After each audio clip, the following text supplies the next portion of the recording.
Hey there, and welcome to Finlos Reads. Today we're going to have a conversation about The Matrix. The original film released in 1999, so we're more than 20 years away from that now. And as I've been preparing for this episode, I've actually had some difficulty really getting to what it is that I'm trying to say. If you're familiar with The Matrix, the original film, then you're aware of the impact that it had with special effects and with action films, bullet time, and you know, its ubiquitous use of that technology. But that's all been talked about before. As I've been thinking about The Matrix and the place that it holds in my life and my history, I find it interesting to consider how much The Matrix got right regarding technology and this sense of overbearing, relentless, what do we call it? Observation? In 1999, when the movie came out, most people had access to the internet in some form. High-speed internet was mostly known as DSL, and very few people had that. Most internet connection was limited to modems. And so film advertising was mostly reliant on very traditional means, word of mouth, trailers, magazines, and how I learned about The Matrix, a behind-the-scenes preview on HBO. And I remember going on a family road trip to visit my brother who lived in Atlanta, and we were driving from Miami, and we were watching a movie, but before the movie came on HBO, there was a coming soon preview of this movie, The Matrix. And I don't remember ever being as engrossed in a preview for a film as I was for that. I remember specifically there was a segment that was talking about how bullet time works in a practical sense. You know, I remember the green room that they had created for filming, where there were essentially dozens of digital cameras spread around the circumference of the room so that they could take a 360 photograph. And then they would take the 360 degree wraparound image, and that's how they did bullet time.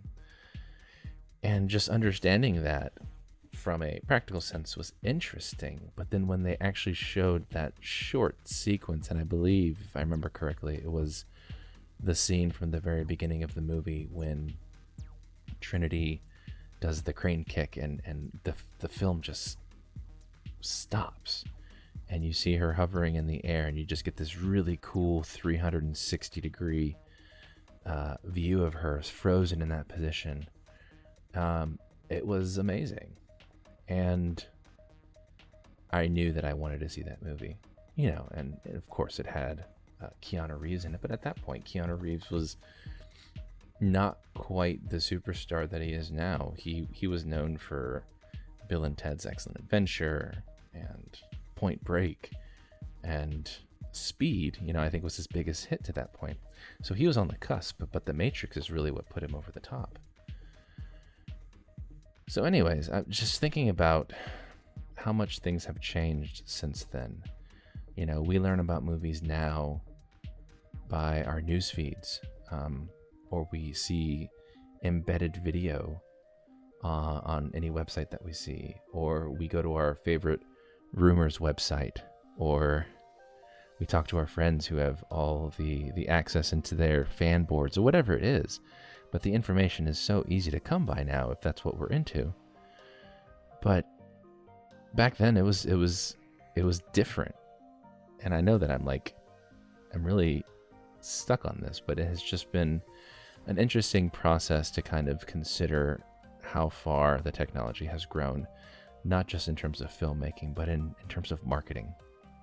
Because if you think about what we were looking at on the internet at that time, there was no streaming video as we know it. And if there was, I mean, it was real audio or real video of the worst quality that you can imagine.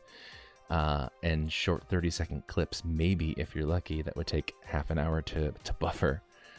This is the time of Napster, when it was a big deal to be able to download like a 3-minute MP3 and share it across networks. I mean, we were on the cusp of what we would know to be the internet now. But then it was still, we were still, to use the tech jargon, we were just nodes on the network, you know? So when we get into that movie theater and you still have that monochrome green and black rain of digital code, that monochrome still meant something. There were still businesses using monochrome monitors. It wasn't that far-fetched. And when you get into Neo's little crappy hacker nest of an apartment, like, there were offices at my family owned an internet service provider, the dial-up internet service provider company, and there were offices that looked just like that. So, like, to me, it was so interesting to see that world on the screen, but in this subverted sort of way. And I'm going to be talking a lot about a comparison that I'm coming to between the impact of The Matrix and the impact of the original Star Wars film, A New Hope. And I know, cliche, but I think that they both kind of are generationally serving a very similar function. In my life, I'm approaching 40, and I'm thinking about movies that I've seen.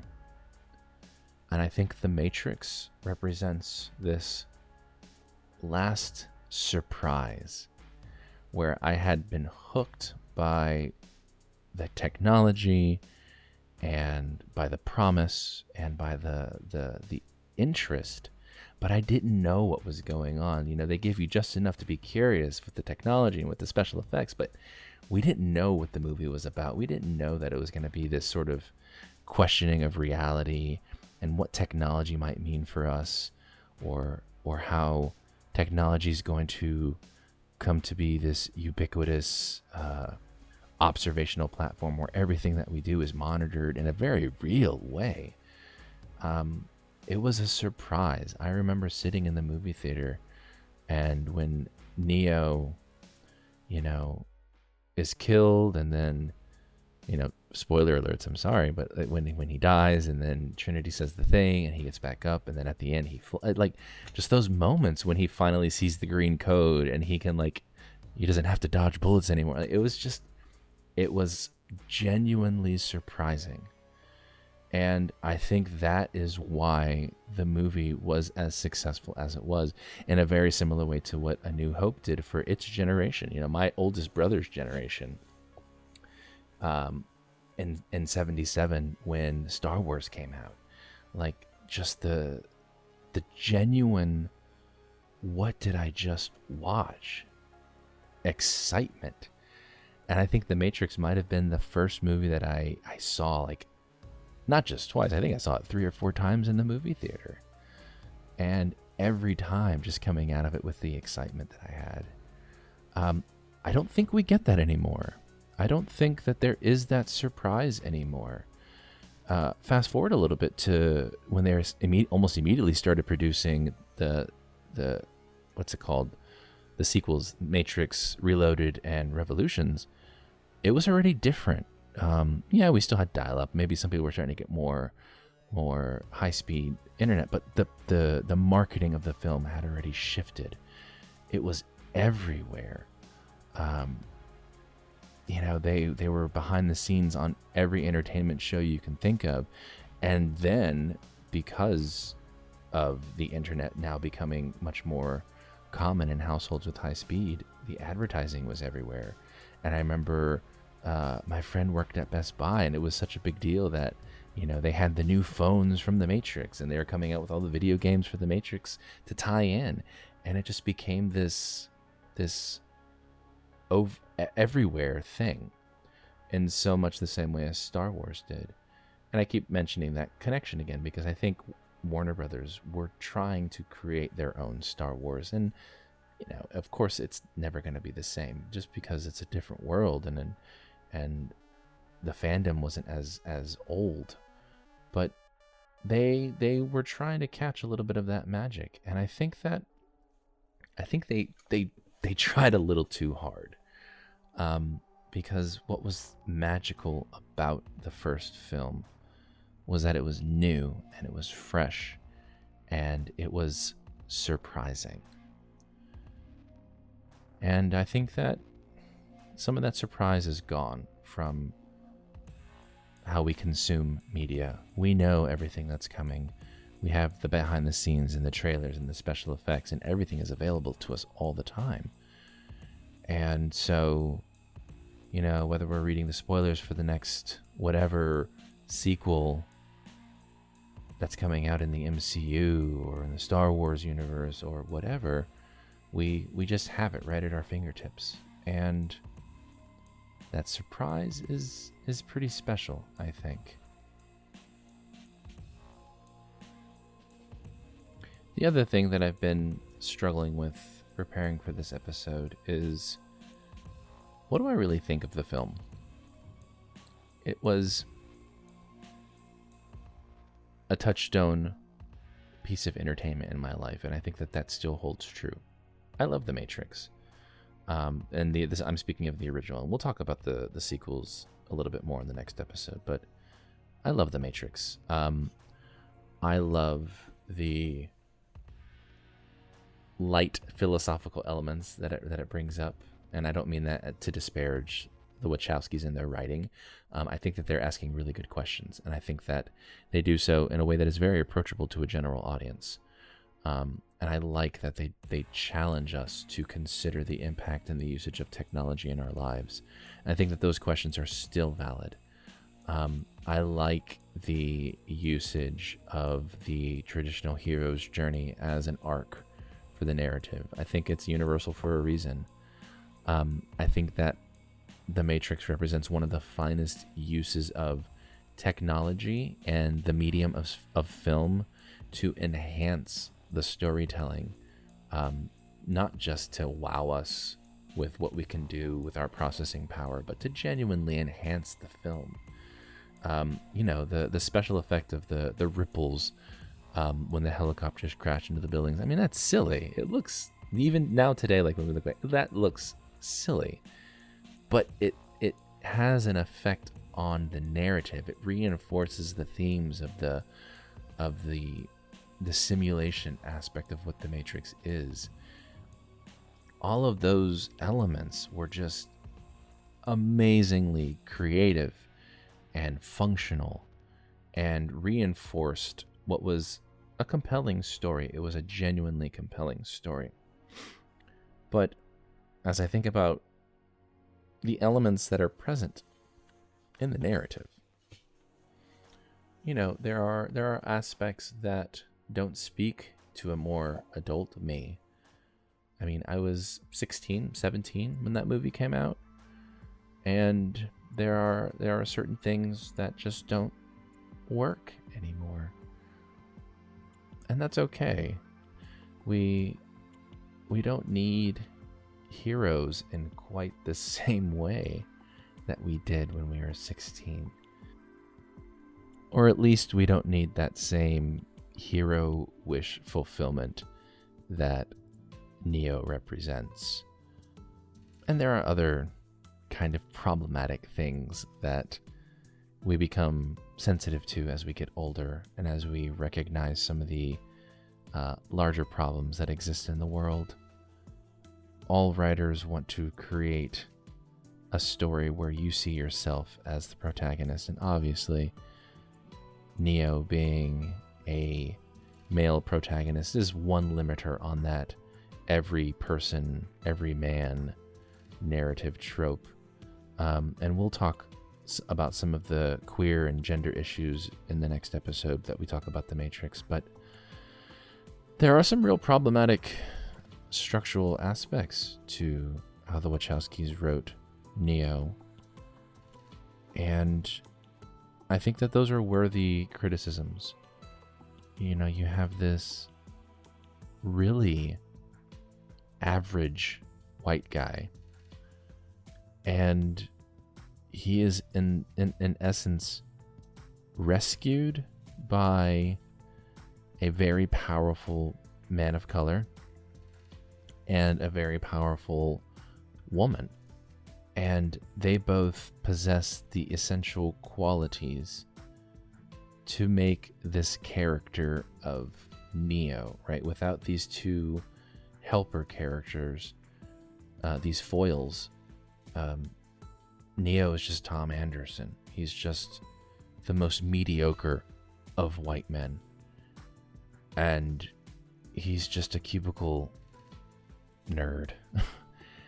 And only with the assistance and elevation of these two people, Morpheus and Trinity, is he ever anything greater than that. And it's really sad because across the entire arc of all of the films, until not considering the most recent one, which we'll talk about later, Neo's the one who benefits from this. Morpheus at various times is rejected or kicked out of Zion. Trinity dies, you know, and Neo gets to essentially become the god of the machine, simply because he was the one that Trinity chose to love, and the one that Morpheus chose to believe was the one. And the one, if we're going to listen to the architect, which again, problematic writing, is just the randomly assigned character within the Matrix who possessed the necessary code to become the one. And that's really kind of the epitome of privilege. What did Neo do, really, to deserve anything of what he gets? And that's a sad question to ask. And it's one that I've really been grappling with because I love the movie and I love the story, because we believe in heroes and we want heroes and we want for people to love us and to make us stronger. And we want the people in our lives to see the best in us and to elevate us. And am I harping on something that might not need to be harped on? Maybe. But again, I'm not 16 anymore. And I think these are the questions. So I think this is a fairly good place to end the conversation for right now. If you have taken interest in any of the points that I've raised, whether they be about the technology or what the Matrix might have to say about technology in our lives, or any of the concerns that I raised towards the end here about the storytelling and how we look at heroes and characters and things of that nature, by all means, please contact me via social media. I'm going to put together one more episode about the Matrix, talk about how things shifted between the first one and the sequels, and what I think Resurrections has to offer by way of actually addressing some of the problems that I thought were present in the first films, that I think time and experience and of course personal evolution did to change perspectives on the characters that we met 20 plus years ago. Thank you so much for joining me, and I hope to talk with you again soon.